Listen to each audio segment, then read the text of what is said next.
Ukraine's president had called for a day of protests in support of his country and against Russia's invasion. Outside the European Union headquarters, where leaders including US President Joe Biden were meeting, the protesters made clear their demands.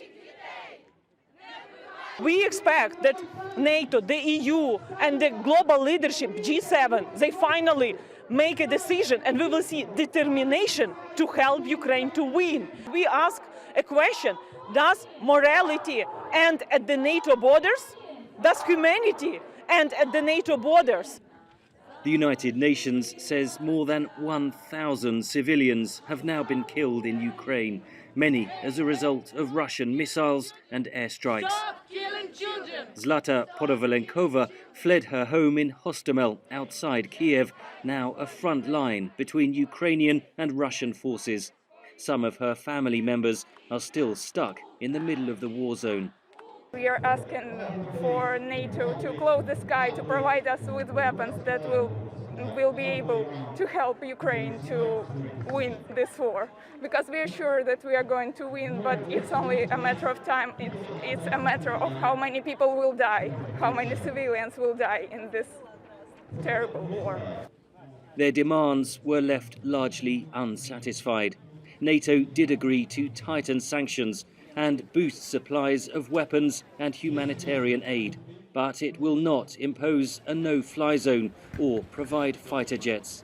Europe could do much more to help Ukraine. NATO can do much more to help Ukrainians. We are, I think, in a situation which is very comparable with 1939, when people in Europe had to decide that Hitler was Hitler, and now we are in a time that we have to decide that Vladimir Putin is no longer a leader of a nation. He's an imperialistic dictator that will destroy everything everything that we built after the Second World War. The protesters lie in the road in recognition of the brutal civilian toll in Ukraine, where in Mariupol and other cities, dead bodies have been lying in the streets uncollected.